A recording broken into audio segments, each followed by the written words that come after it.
हाय guys, welcome once again. आप देख रहे हैं फिट मसल टीवी। मेरा नाम है गौरव। आज का जो टॉपिक डिस्कस कर रहे हैं, this is an anabolic oral series. But before I start this topic, I just want to give a disclaimer. This video सिर्फ ये एजुकेशनल पर्पस के लिए कर रहा हूँ मैं। इस वीडियो का पर्पस बिल्कुल नहीं है कि मैं प्रमोट कर रहा हूँ इसको या कुछ। इतना तो हमें समझना ही पड़ेगा कि हम एक मच्योर ग्रुप ऑफ पीपल हैं। कल को अगर मैं वीडियो करता हूँ रिगार्डिंग अल्कोहल और आपको मैं ये बताता हूँ कि अल्कोहल कैसे काम करती है, लिवर डैमेज होता है, क्या होता है, इसका मतलब ये बिल्कुल भी नहीं है कि मैं अल्कोहल प्रमोट कर रहा हूँ। सबको पता है कि उससे डैमेज होता है बॉडी को, इट इज़ नॉट गुड। अगर आप हर वीकेंड को एक ड्रिंक लेते हैं उसके क्या नुकसान हो सकते हैं, आप रोज़ पीते हैं उसके क्या नुकसान हो सकते हैं। तो एक मच्योर माइंडसेट लेके ये वीडियो देखिए। और ये वीडियो थोड़ा सा लंबा भी हो सकता है बिकॉज मैं सारी चीज़ें इसमें कवर करूँगा। और इसीलिए प्लीज़ मेरी रिक्वेस्ट है आपसे कि पूरा वीडियो देखें एंड तक, ताकि जो जो मैं कवर करना चाहता हूँ एक ही वीडियो में सारी चीज़ें मैं कवर कर लूँ। गाइस, ये वीडियो करना इसलिए भी इम्पोर्टेंट है क्योंकि बहुत सारी मिसकंसेप्शंस हैं लोगों को regarding oral cycles, regarding oral drugs. तो वो भी बहुत ज़्यादा क्लियर हो जाएंगे लोगों को कि क्या डिफरेंस है ओरल्स में और इंजेक्टेबल्स में। बहुत लोग फालतू की अफवाह ज़्यादा फैलाते रहते हैं कि ये फ़ायदा है, वो फ़ायदा है, ये नुकसान है, वो नुकसान है। गाइस, नुकसान तो हर चीज़ का है। अगर आप एक अल्कोहल की ड्रिंक लेते हैं उसका भी बहुत नुकसान है, और वही आप 5 ड्रिंक ले लेते हैं उसका भी बहुत नुकसान है। मिसाल के तौर पे लोग जैसे बोलते हैं कि रॉयड रेज या रॉयड रेज बहुत हो जाता है, गुस्सा आता है, लोग पागल हो जाते हैं एनाबॉलिक्स लेके। गाइस, आपने कभी ऐसा न्यूज़ में सुना है कि 4 डायनाबॉल की टैबलेट्स खा के पति ने अपनी बीवी को मारा हो? बट ये रोज़ आपको सुनने को मिलता है कि अल्कोहल पी के लड़ाई हो गई, यहाँ पे उसने उसको पीट दिया। अल्कोहल पी के लोग आपा खुपाते हैं और अल्कोहल पी के ड्रंक ड्राइविंग करके एक्सीडेंट हो जाते हैं। तो जो अल्कोहल पी के जो रेज होती है उसके बारे में कोई बात नहीं करता, बट जो एनाबॉलिक स्टेरॉइड से जो रेज होती है उसके बारे में सब बात करते हैं। क्यों? क्योंकि अल्कोहल इतनी बड़ी इंडस्ट्री है, अगर गवर्नमेंट उसको बंद भी करेगी उनको अरबों रुपए का नुकसान है उसमें। तो सब कुछ जो है पैसे से ड्रिवन है आजकल। Everything is monetary. किसी को ये मतलब नहीं है कि किसको क्या नुकसान, क्या फ़ायदा हो रहा है। जहाँ जिसको अपना फ़ायदा दिखेगा वो लोग वो चीज़ प्रमोट करते हैं। सो गाइस, ये टॉपिक शुरू करते हैं। सबसे पहले before I start this topic, थोड़ा सा आपको मैं पीछे लेके जाऊंगा और बताऊंगा कि एनाबॉलिक कैसे काम करती हैं, टेस्टोस्टेरोन कैसे काम करता है। सो गाइस, टेस्टोस्टेरोन काम कैसे करता है? जब भी आप टेस्टोस्टेरोन का एक शॉट लेते हैं तो वो तो हो गया आपका एक्सटर्नल हार्मोन। वो आपके ब्लड में एंटर करेगा और ब्लड उसको रिसेप्टर्स के पास लेके जाएगा। एक तरीके से समझ लीजिए ये चाबी और ताले का काम करते हैं। तो जो आपका हार्मोन है वो हो गया ताला। अब उसको सही चाबी से ही वो खुलेगा तो पूरी बॉडी में जाएगा, और जहाँ उसको अपना रिसेप्टर मिलेगा वहाँ पे जाके बाइंड हो जाएगा रिसेप्टर से। और एक हार्मोन का सिर्फ एक ही टाइप का रिसेप्टर हो सकता है। तो अगर टेस्टोस्टेरोन का रिसेप्टर अगर कुछ है, तो आपने अगर कुछ और सॉल्ट लिया जैसे डेका लिया, ट्रेन लिया, उसका रिसेप्टर अलग होगा। तो हर हार्मोन अपने ही रिसेप्टर्स पे जाके बैठेगा और वहाँ चिपकेगा और वहाँ से फिर काम चालू करेगा। टेस्टोस्टेरोन आपने लिया, वो अपने जाके रिसेप्टर पे बैठ गया, तो हार्मोन और रिसेप्टर, ताला चाबी, एक हो जाते हैं। उसके बाद आपकी सेल के अंदर एंटर करते हैं साइटोसोल में।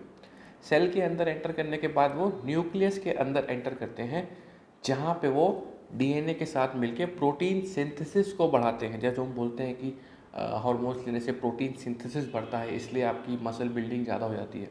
तो ये सारा काम डीएनए के अंदर होता है और प्रोटीन सिंथेसिस बढ़ता है। और प्रोटीन सिंथेसिस वो कौन सा होता है? कॉन्ट्रैक्टाइल प्रोटीन बोलते हैं उसको, एक्टिन और मायोसिन। तो जब प्रोटीन सिंथेसिस हो जाता है कंप्लीट, उसके बाद वो रिसेप्टर और हार्मोन न्यूक्लियस से वापस निकलते हैं, साइटोसोल में आते हैं, फिर सेल से वापस निकलते हैं, फिर हार्मोन अपनी जगह और अपना क्या कहते हैं अपना रिसेप्टर अपनी जगह, दोनों अलग हो जाते हैं। और ये काफ़ी लंबा प्रोसेस होता है, काफ़ी घंटे लग जाते हैं इसमें पूरा प्रोसेस कंप्लीट होने में। सो गाइस, जो हमारे हार्मोन्स होते हैं ये नेचुरली बॉडी भी प्रोड्यूस करती है। सो गाइस, जितनी भी ये हमारी मेडिसिन बनी थी, ये बनी थी हमारे पेशेंट्स के लिए, जो एड्स के पेशेंट हो गए या जिनको बर्न्स हो गए उनके लिए बनी थी, ताकि उनका मसल लॉस जो है वापस रीगेन हो सके। तो एक्चुअली जो हमारे नेचुरल हार्मोन्स होते हैं बॉडी के, टेस्टोस्टेरोन हो गया और भी हार्मोन्स हो गए, इनकी हाफ लाइफ बहुत ही कम होती है। और क्यों? क्योंकि ये प्योर हार्मोन्स होते हैं, इनमें कोई एस्टर अटैच नहीं होता। तो जो आपकी टेस्टिस प्रोड्यूस करती हैं वो टेस्टोस्टेरोन प्रोड्यूस करती है, ना कि टेस्टोस्टेरोन इनैंथेट और प्रोपियोनेट या फिर साइपोनेट। तो उनकी हाफ लाइफ बहुत ही कम होती है। सो पहले तो वो एस्टर्स थे नहीं, ये मैं बात कर रहा हूँ जब ये दवाइयाँ बनी थी 1920-1930 में। सो जब टेस्टोस्टेरोन की खोज हुई थी, जिसने बनाया था उसको, उस साइंटिस्ट को आई थिंक नोबेल प्राइज़ भी मिला था टेस्टोस्टेरोन की खोज करने के लिए। गाइस उनको ये था कि पेशेंट्स को इतने फ्रीक्वेंट इंजेक्शंस वो नहीं दे सकते, इसीलिए एक ओरल ऑल्टरनेटिव या टैबलेट्स बनाने का ऑल्टरनेटिव उन्होंने खोजना स्टार्ट किया। तो उन्होंने ये देखा कि जैसे ही हम इसको एक ओरल फॉर्म में देते हैं तो लिवर हमारा इसको डीजेनरेट कर देता है, जिस फॉर्म में हम उसको बनाते हैं उसको ब्रेक कर देता है अपना लिवर। तो उसके बाद बहुत सारी और रिसर्च हुई, तो उन्होंने ये पाया साइंटिस्ट ने कि जो हमारा हार्मोन है टेस्टोस्टेरोन, वो बनता कैसे है। वो बेसिक इसका जो फंडा होता है, 4 बेंजीन रिंग्स लगी होती हैं, ABCD करके नाम दिया उसको। तो और उन चारों में कार्बन एटम्स की नंबरिंग की हुई है। तो उन्होंने ये पाया कि जो 17वां कार्बन एटम है उसमें अगर एक एक्स्ट्रा हाइड्रोजन ग्रुप लगा दे तो लिवर उसको ब्रेक डाउन नहीं कर पाता। और वो हाइड्रोजन एटम लगाया कैसे, एक मिथाइल ग्रुप के रूप में लगाया, CH3 ग्रुप के रूप में उन्होंने 17th कार्बन एटम पे वो मिथाइल ग्रुप लगा दिया। तो उससे फ़ायदा क्या हुआ कि लिवर उसको ब्रेक डाउन नहीं कर पाता है आपकी ड्रग को, और वो ब्लड स्ट्रीम में एंटर कर जाती है और अपना हार्मोन का काम दिखाना शुरू कर देती है। बट उसका एक मेजर डाउनसाइड ये है कि लिवर पे वो बहुत ही हार्श होती है और लिवर पे बहुत ज़्यादा साइड इफ़ेक्ट्स आते हैं उस चीज़ के। जब भी जैसे जो पहली ड्रग बनाई गई थी टेस्टोस्टेरोन में डायरेक्ट एक मिथाइल ग्रुप लगाया गया, तो उसका नाम था मिथाइल टेस्टोस्टेरोन। 1935 में ये ड्रग बनी थी और इसका कॉमन नेम था एंड्रॉयड। और इसमें क्या होता है कि जब वो पास होती है लिवर से, तो अगर आप ओरिजिनल टेस्टोस्टेरोन को ओरल फॉर्म में देंगे तो वो 17 कीटोस्टेरॉइड में उसको लिवर ब्रेक कर देगा और आपकी बॉडी के लिए वो बेकार है, because 17 ketosteroid is a inactive hormone. तो जब वो ब्लड में एंटर करती है it becomes a inactive hormone और आपकी बॉडी उसको यूटिलाइज नहीं कर पाती। तो मिथाइल ग्रुप लगने से वो लिवर से जो कि तो पास हो जाती है और ब्लड ग्रुप में एंटर हो जाती है। लिवर पर तो स्ट्रेस पड़ा ही पड़ा। एक और डिसएडवांटेज है कि जब आपकी ब्लड स्ट्रीम में वो ड्रग एंटर हुई तो थोड़े चेंजेस जो आपने किए थे उससे उस ड्रग की प्रॉपर्टीज़ भी चेंज हो जाती हैं। अगर आपने टेस्टोस्टेरोन में मिथाइल ग्रुप लगा दिया तो एक तरीके से एक्स्ट्रा हाइड्रोजन एटम लगाया तो कुछ तो प्रॉपर्टीज़ चेंज होगी उसकी, बिकॉज एज अ हाइड्रोकार्बन वो पूरा मॉलिक्यूल चेंज हो गया है। सो उसकी जो एक्टिविटीज़ हैं वो चेंज हो जाती हैं। तो क्या चेंज होता है उसकी एक्टिविटीज़ में, ये देख। जब उन्होंने जितनी भी हमारी जो ओरल ड्रग्स होती हैं उसमें एक्स्ट्रा मिथाइल ग्रुप लगा होता है, उसका मेन डिसएडवांटेज क्या है कि इससे आपकी एस्ट्रोजेनिक प्रॉपर्टीज़ बहुत ही बढ़ जाती हैं। बिकॉज उस मिथाइल ग्रुप से, ऑल्दो मिथाइल ग्रुप के लगने से आपका जो एरोमेटेज एंजाइम है उससे उसकी रिएक्ट करने की प्रॉपर्टीज़ जो है बहुत ही कम हो जाती हैं। बट फिर भी जो एक एस्ट्रोजन बनता है उससे, दैट इज़ जो एस्ट्रोजेनिक एक्टिविटी होती है that is different from the original estrogen. तो एस्ट्रोजन भी जो बनता है उसमें भी एक एक्स्ट्रा हाइड्रोजन एटम होता है और वो जो एस्ट्रोजन बनता है oral say that is more, कह लीजिए कि मोर प्रोमिनेंट, और उसके जो इफ़ेक्ट्स होते हैं more prominent than regular estrogen. तो एस्ट्रोजन के डिसएडवांटेज क्या है, आपका वाटर रिटेंशन बहुत बढ़ जाएगा बॉडी में, गायनोकमेस्टिया की प्रॉब्लम बहुत बढ़ जाती है। तो अगर आप ओरल्स लेते हैं तो गायनो की प्रॉब्लम बहुत ज़्यादा हो जाती है और वाटर रिटेंशन की प्रॉब्लम बहुत ज़्यादा हो जाती है। जो भी लोग डायनाबॉल लेते हैं उनका चेहरा इतना फूल जाता है, उनको बैक पम्प्स की बहुत प्रॉब्लम होती है, बैक पेन होता है, बिकॉज वाटर रिटेंशन बहुत ही बढ़ जाता है ओरल ड्रग्स ले। गाइस जो मिथाइल ग्रुप लगाते हैं हम अपनी ड्रग्स में, ये जो प्रोसेस होता है this is called C17 alkylation, और उससे जो एस्ट्रोजन बनता है उसकी एफिनिटी ज़्यादा होती है ब्लड में फ्री फॉर्म में रहने की। जब आपने नॉर्मल टेस्टोस्टेरोन लिया इंजेक्टेबल फॉर्म में और जब वो एरोमेटेज से रिएक्ट होकर एस्ट्रोजन बन जाता है तो वो एस्ट्रोजन की हाफ लाइफ होती है बहुत ही कम, थोड़ा टाइम में ब्लड में रहता है फिर वो डिकम्पोज हो जाता है। बट जो ओरल्स से जो एस्ट्रोजन बनता है वो बॉडी में बहुत ही ज़्यादा टाइम तक फ्री फॉर्म में फ्लोट करता रहता है। इसीलिए आपकी एस्ट्रोजेनिक साइड इफ़ेक्ट्स बहुत बढ़ जाते हैं। इसीलिए ये हमेशा ध्यान में रखिए, इफ़ समबडी इज़ डिसाइडेड कि वो ओरल्स लेते हैं तो उनको एस्ट्रोजेनिक साइड इफ़ेक्ट्स बहुत ही ज़्यादा बढ़ जाते हैं, और उनको जो एंड्रोजेनिक साइड इफ़ेक्ट्स हैं जो डीएचटी से बनते हैं वो भी बहुत ज़्यादा बढ़ जाते हैं। बिकॉज जो आपके एस्ट्रोजन और डीएचटी जो ओरल से बनते हैं उनमें एक एक्स्ट्रा हाइड्रोजन आटम अटैच होता है, तो वो ब्लड में फ्री फॉर्म में घूमते रहते हैं, एक्टिव कह लीजिए कि ब्लड में एक्टिव फॉर्म में बहुत ज़्यादा फ्लोट करते रहते हैं और ज़्यादा टाइम के लिए फ्लोट करते रहते हैं। ये एक और रीज़न है कि जैसे अगर कोई ओरल साइकिल रन करता है बंदा, उसको अगर वो दिन की 2 टैबलेट्स या 3 टैबलेट्स भी रन करे, जैसे डायनामोल की 2 टैबलेट्स अगर दिन की वो रन करता है तो 10 दूनी 20, और हफ्ते की उसकी डोजिंग हो गई 7 × 20 140 mg। और अगर वो इंजेक्टेबल रन करता है तो उसको वही डोज में 400 से 500 mg जाना पड़ेगा टेस्टोस्टेरोन की। तो ये डिफरेंस देख रहे हैं, आपकी ओरल्स में कम में काम चल जाता है और इंजेक्टेबल में ज़्यादा में काम चल जाता है। तो इसके नुकसान भी हैं, फ़ायदे भी हैं। नुकसान क्या है, लेवर पे बहुत ज़्यादा आपका स्ट्रेस पड़ता है ओरल से, और फ़ायदा क्या है कि कम में आपका वही काम हो जाता है। बिकॉज जो उसके जो एस्ट्रोजन और डीएचटी बनते हैं ब्लड में बहुत ही ज़्यादा टाइम तक वो ऐसे कि ऐसे ही फ्लोट करते रहते हैं, तो उसको आपने वो भी चेक में रखना है कि ज़्यादा ना बन जाए आपकी ब्लड में एस्ट्रोजन। और एस्ट्रोजन को चेक में रखने का क्या तरीका है, आपको एक एंटी एस्ट्रोजन लेना पड़ेगा, या आप बोलते हैं एंटी एरोमेटेज लेना पड़ेगा, जैसे कि एरिमेडेक्स हो गया या फिर लेट्रोजोल हो गया। गाइस, दूसरी टाइप की जो आपकी ओरल स्टेरॉइड्स होती हैं जिनमें कि ये C17 एल्कालेशन नहीं परफॉर्म किया जाता, ऐसी बहुत ही कम स्टेरॉइड्स होती हैं, जैसे प्रोविरॉन हो गई, बट वो जो होती है उनमें ये CH3 एटम नहीं लगाया जाता। वाई? बिकॉज वो डॉक्टर्स चाहते हैं कि उसकी जो प्रॉपर्टीज़ हैं बिल्कुल भी चेंज ना हो। तो उसमें फंडा क्या होता है कि आपकी लेवर में एंटर करने से पहले उसका लिम्फ में ही एब्जॉर्प्शन हो जाता है, बट ऐसी बहुत ही कम ड्रग्स होती हैं और बॉडी बिल्डिंग में वो ड्रग्स इतना यूज़ में नहीं आती, इसीलिए मैं उसको डिटेल में कवर कर भी नहीं रहा। गाइस, अब बात करते हैं इन ड्रग्स से होने वाले साइड इफ़ेक्ट्स की। साइड इफ़ेक्ट में सबसे पहले आता है एक्ने। तो गाइस, ओरल्स से एक्ने जो है आपको ज़्यादा होगा, जितना भी आपको इंजेक्टेबल से होता है समझ लीजिए उससे 2 गुना या 3 गुना आपको ओरल से होगा। एक्ने का मेन रीज़न क्या है, जो आपका टेस्टोस्टेरोन है वो कन्वर्ट होता है 2 चीज़ों में, एस्ट्रोजन और डीएचटी। जो डीएचटी ओरल से कन्वर्ट होता है वो ज़्यादा बायोलॉजिकल एक्टिव फॉर्म में रहता है, मतलब आपके ब्लड में पड़ा रहेगा। डीएचटी से क्या होता है, डीएचटी आपके सेबेशियस ग्लैंड को बोलता है सिबम बनाने को ज़्यादा।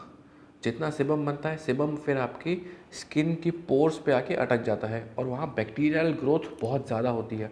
जितनी बैक्टीरियल ग्रोथ होती है उतना आपका वहाँ पे जो है पिंपल्स या एक्ने होने के चांसेस हैं। इसका मैंने एक डिटेल वीडियो भी किया है, उसको मैं लिंक कर दूंगा डिस्क्रिप्शन बॉक्स में भी और ऊपर भी, आप वो प्लीज़ चेकआउट कर सकते हैं। सेकेंड साइड इफ़ेक्ट एग्रेशन, जिसकी हम बात भी कर चुके हैं। Aggression is a very common effect, but लोगों ने इसको बहुत ज़्यादा हाइप दे दी है, बहुत ओवर रेट कर दिया है। बेसिकली कह लीजिए, अगर देखो गुस्सा तो सबको ही आता है, अगर किसी को गुस्सा आ रहा है तो उसको जो ओरल्स लेने के बाद या कोई भी तरह की स्टेरॉइड लेने के बाद थोड़ा गुस्सा ज़्यादा आ सकता है, बट ऐसा भी नहीं आता जैसा कि आपको दिखाया जाता है कि किसी ने मारपीट कर देगा कोई। क्या लोग बिना ओरल्स लिए मारपीट नहीं करते? दारू पी के लोग मारपीट नहीं करते? बहुत करते हैं, बट वही है कि एक नाम चल गया, steroids have earned a bad name, तो वो चला ही जा रहा है, चला ही जा रहा है। गाइस, एक और साइड इफेक्ट है ब्लड क्लॉटिंग चेंजेस, स्पेशली जो ओरल्स के साथ ज़्यादा होता है। This is due to enzyme called prothrombin. तो उसमें क्या होता है, आपकी ब्लड की क्लॉटिंग बहुत ही धीमी हो जाती है। तो किसी को जैसे नोज़ ब्लीडिंग हो गई या कोई कट लग गया तो आपका ब्लड क्लॉट होने में थोड़ा ज़्यादा समय ले सकता है। कैंसर की बात करते हैं, बहुत लोग कहते हैं कि स्टेरॉइड्स लेने से कैंसर के चांसेस बहुत बढ़ जाते हैं। हालांकि इसकी कोई साइंटिफिक प्रूवन रिसर्च ऐसी हुई नहीं है। एक बात आप समझ लीजिएगा, ये जो आपकी ड्रग्स हो गई, ये आपके natural hormones body already produce करती ही करती है, और ये बनाई किसके लिए गई थी? पेशेंट्स के लिए, जिनकी बॉडी अपना खुद का टेस्टोस्टेरोन नहीं बना पा रही है ड्यू टू सम रीज़न, उनके लिए ये बनाया गया था। तो आप जब अगर ये लेते हैं इनिशियली, तो आप कुछ एक्सटर्नल चीज़ ऐसी नहीं ले रहे जिसकी आपकी बॉडी यूज टू नहीं है, आप चीज़ वही ले रहे हैं। बट हाँ, कुछ लोग इसको अब्यूज़ ज़्यादा कर देते हैं, तो उनको साइड इफ़ेक्ट फिर बहुत ज़्यादा बढ़ जाते हैं। अब जैसे अगर आपका सर दर्द हो रहा है और आपने डिस्प्रिन ले ली, तो आपका सर दर्द ठीक हो जाएगा आधी डिस्प्रिन से या एक डिस्प्रिन से। वहीं किसी बंदे ने अगर 10 डिस्प्रिन ले ली तो उसको साइड इफ़ेक्ट होंगे ही होंगे। सेम चीज़ आती है जैसे कि आप नींद की गोली खाते हैं, किसी डॉक्टर ने पेशेंट को नींद की गोलियां रिकमेंड की कि उसको हर रात सोने के लिए एक नींद की गोली की ज़रूरत है। अब कोई बंदा अगर 10 नींद की गोली खा ले या 15 नींद की गोली खा ले, वो क्या कर रहा है? He is abusing that drug. तो फ़ायदे उसको कम होंगे या होंगे ही नहीं, और नुकसान बढ़ जाएंगे। तो हर ड्रग की एक रिकमेंडेड डोज होती है, और अगर आप उस डोज को रिस्पेक्ट नहीं करेंगे, आप उसको ओवरडोज करेंगे, क्योंकि बहुत देखिए बहुत ज़्यादा क्या होता है कि लोग ट्रेनिंग ठीक से नहीं करते, लोग डाइट ठीक से नहीं करते। 3 महीना जिम किया, दे वांट शॉर्टकट। शॉर्टकट के चक्कर में इससे पूछा उससे पूछा, अच्छा ये 2 टैबलेट खानी है, टैबलेट खा ली। 2 टैबलेट खा के थोड़ा फ़र्क आया, उनको लगा 2 से इतना फ़र्क आ रहा है, मैं 4 कर देता हूँ, मैं 6 कर देता हूँ। तो वहाँ से आपका अब्यूज़ स्टार्ट हो जाता है, बिकॉज आपको एक लालच आ जाता है मन में, फिर आपको पता नहीं रहता है कि कहाँ रुकना है। और स्पेशली बहुत ज़्यादा ये प्रॉब्लम है यंग किड्स के साथ, जिनको हर चीज़ जल्दी चाहिए, बिकॉज उनको है कि उसने कर लिया, उसको साइड इफ़ेक्ट नहीं हुए तो मुझे भी नहीं होंगे। तो they are trying to replace their hard work with these drugs, which is not correct. और एक पॉइंट की बात गाइज, अगर आप 2 टैबलेट लेते हैं, इसका मतलब ये नहीं आपको साइड इफ़ेक्ट नहीं होंगे। साइड इफ़ेक्ट चाहे आप 1 टैबलेट लें चाहे आधी लें, कुछ तो इफ़ेक्ट वो बॉडी में करेगा ही करेगा। बट हाँ, अगर आप एक रिकमेंडेड और एक समझदारी के साथ उसको यूज़ कर सकते हैं, तो आप अपने साइड इफ़ेक्ट्स को बहुत ही मिनिमम रख सकते हैं। और बहुत लोग क्या करते हैं, देखिए इसका नाम साइकिल क्यों है? साइकिल मतलब आप इसको कुछ टाइम तक लीजिए, फिर उसको बंद कर दीजिए। Give your body time to detox, give your body time to come back, give your body time to relax. अपने लेवर्स को, अपने ऑर्गन्स को रिजुविनेट करने का मौका दीजिए, क्योंकि आपकी बॉडी बहुत ही स्ट्रेन से गुजरती है। जब आप हैवी ट्रेनिंग करते हैं, दिन भर प्रोटीन खा रहे हैं, थोड़ा ब्रेक बॉडी को चाहिए रहता है। लोग ऑफ आते ही नहीं है। मैंने कितने लोगों से बात की कि अभी क्या चल रहा है, मेरी साइकिल चली 12 हफ्ते की, अब मैं पीसीटी कर रहा हूँ। पीसीटी में क्या ले रहा हूँ? पीसीटी में कुछ नहीं, पीसीटी में मैं सिर्फ विंस्ट्रॉल चला रहा हूँ। ये किस बात की पीसीटी हुई? तो लोग आते ही नहीं हैं off, people are never off. कुछ ना कुछ वो हर समय लेते रहते हैं, क्योंकि उनके दिमाग में ये बैठ गया है कि जैसे ही मैं कुछ छोड़ूंगा मेरा साइज़ कम हो जाएगा, मेरी पावर कम हो जाएगी। तो ये चक्कर है, और यही रीज़न है कि लोगों को साइड इफ़ेक्ट्स होते हैं बहुत ही ज़्यादा, क्योंकि वो अब्यूज़ करते हैं हर चीज़ का। गाइस, एक और साइड इफ़ेक्ट है कार्डियोवैस्कुलर। हार्ट पे थोड़ी सी हार्श होती हैं ये ड्रग्स। और क्यों होती हैं? Orals compare to injectables. एक रिसर्च हुई थी कि आपका जो एचडीएल कोलेस्ट्रॉल है, जो कि गुड कोलेस्ट्रॉल है, उसको ये कम कर देता है। सो विंस्ट्रॉल जो कि ओरल ड्रग है, और टेस्टोस्टेरोन के ऊपर रिसर्च हुई थी। 6 हफ्ते तक रिसर्च की गई थी, मॉनिटर किया गया था। विंस्ट्रॉल से आपका एचडीएल कोलेस्ट्रॉल जो है 33% कम हो गया था, और वही टेस्टोस्टेरोन से सिर्फ 9% कम हुआ था। विंस्ट्रॉल की डोजिंग थी 10 mg पर डे, और टेस्टोस्टेरोन की डोजिंग थी 400 mg पर वीक। तो ये डोजिंग थी। तो जो ओरल ड्रग्स होती हैं वो आपका एचडीएल कोलेस्ट्रॉल बहुत ही ज़्यादा कम कर देती हैं।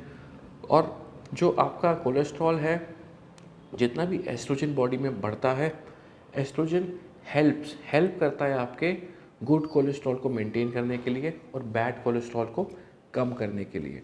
तो जो आपकी ओरल ड्रग्स हैं, जैसा कि मैंने आपको बताया था, उनकी एस्ट्रोजेनिक प्रॉपर्टी अलग होती है नॉर्मल ड्रग से, क्योंकि जो उनका एस्ट्रोजन होता है बहुत ही ज़्यादा टाइम तक फ्री स्टेट में पड़ा रहता है बॉडी में। इसीलिए ये एक और रीज़न है कि उनसे जो आपको कार्डियोवैस्कुलर रिस्क है थोड़ा ज़्यादा हो जाता है, और आपका जो है गुड कोलेस्ट्रॉल को ज़्यादा कम कर देती हैं ओरल ड्रग्स। गाइस, एक और साइड इफ़ेक्ट जिसकी बात करते हैं यहाँ पे, गायनोकोमैस्टिया। गायनोकोमैस्टिया ज़्यादा होता है आपको ओरल ड्रग से, खतरा थोड़ा ज़्यादा है। इसीलिए जो भी ओरल साइकिल रन कर रहे हैं, थोड़ा उनको एहतियात बरतनी पड़ेगी, क्योंकि एक बार आपका गायनो मैच्योर हो गया, उसके बाद सिर्फ उसका तरीका जाने का है ऑपरेशन। और उसका भी वही रीज़न है, क्योंकि जो आपका एस्ट्रोजेनिक एक्टिविटी होती है वो डिफरेंट होती है ओरल्स की कंपेयर टू इंजेक्टेबल्स। एक और साइड इफ़ेक्ट, डिप्रेशन। डिप्रेशन तब होता है when people go of cycle, उनका एकदम से हार्मोन लेवल क्रैश कर जाता है। आप एक्सटर्नली कुछ ले रहे थे, अब वो आपने लेना बंद कर दिया, पीसीटी प्रॉपर की नहीं। क्यों? क्योंकि पीसीटी के बारे में किसी को, हाल फिलहाल में तो चलो शुक्र है भगवान का कि अभी थोड़ी नॉलेज बढ़ रही है लोगों की पिछले 1-1.5 साल में, तो लोगों को पता चला कि पीसीटी होती क्या है। बट आज भी जो हार्डकोर गुरुजी के पास जाते हैं या सो कॉल्ड अपने ट्रेनर्स के पास जाते हैं, वो आज भी पीसीटी नहीं करते लोग, क्योंकि पता ही नहीं रहता पीसीटी करनी कैसे है, क्या होता है, कैसे मॉनिटर करते हैं, ब्लड टेस्ट करके क्या चीज़ें देखते हैं, पैरामीटर्स देखते हैं। तो आपके इंटरनल लेवल्स तो वैसे ही ज़ीरो थे, बाहर से भी लेना बंद कर दिया, तो आपकी बॉडी क्रैश हो जाती है। और guys, testosterone is a male hormone. Apart from muscle building, it is a feel good hormone also. अगर आपकी बॉडी में टेस्टोस्टेरोन नहीं रहेगा तो आप ज़रूर डिप्रेशन में चले जाएंगे। उसके बाद गाइज एक और साइड इफ़ेक्ट है हेयर लॉस, जो कि एक्ने से बहुत सिमिलर है। और हेयर लॉस ऐसा नहीं है कि स्टेरॉइड्स लेने से हेयर लॉस होता है। जिनको फैमिली हिस्ट्री है हेयर लॉस की, बॉल्डनेस की, उनका हेयर लॉस वैसे ही होगा, चाहे वो स्टेरॉइड्स ले चाहे ना ले। कितने ऐसे लोग हैं, मैं एग्जांपल दे सकता हूँ, जो कि इतनी ज़्यादा स्टेरॉइड्स लेते हैं बट उनका एक बाल भी नहीं झड़ा। तो it is more on your genetics, it is more on your family history. अगर आपकी फैमिली में एक हिस्ट्री है बॉल्डनेस की तो आपको भी वो बॉल्डनेस होगी। हाँ, स्टेरॉइड से वो क्या है, थोड़ा एक्सेलरेट हो जाती है, उसकी आने की रेट है वो एक्सेलरेट हो जाती है। Blood pressure problems guys, oral से थोड़ी ब्लड प्रेशर प्रॉब्लम्स भी ज़्यादा होती हैं। क्यों? क्योंकि एवरीथिंग जो मैं बात कर रहा हूँ ये सब एस्ट्रोजेनिक एक्टिविटी से रिलेटेड है, क्योंकि उसका जो एस्ट्रोजेनिक है ओरल्स का, वो सीरम प्रोटीन से बाइंड नहीं होता है और फ्री फॉर्म में पड़ा रहता है बॉडी में। तो जितना एस्ट्रोजन पड़ता है, सॉल्ट बॉडी ज़्यादा रिटेन करती है, वाटर बॉडी ज़्यादा रिटेन करती है, और उस चक्कर में आपका ब्लड प्रेशर भी बढ़ जाता है। सो आप बहुत ही रिकमेंड करता हूँ मैं कि हमेशा अपना ब्लड प्रेशर को मॉनिटर करिए। बहुत ही आसान है, छोटी सी डिवाइस आती है, उसको चाहे आप खरीद लीजिए, घर पे रखिए, अपना ब्लड प्रेशर प्लीज़ मॉनिटर करिए।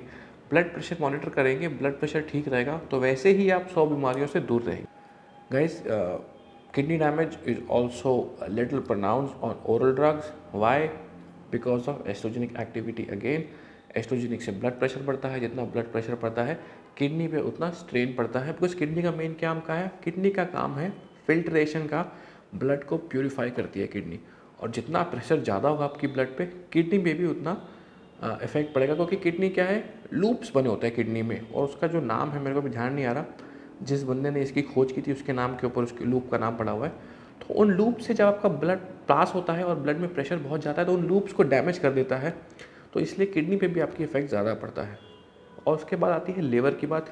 लिवर की हम बहुत ज़्यादा बात कर चुके हैं, पहले भी मैं इस वीडियो में कवर कर चुका हूँ कि लिवर पे कितना डैमेज करती हैं ओरल्स, तो वो अभी मैं कवर नहीं कर।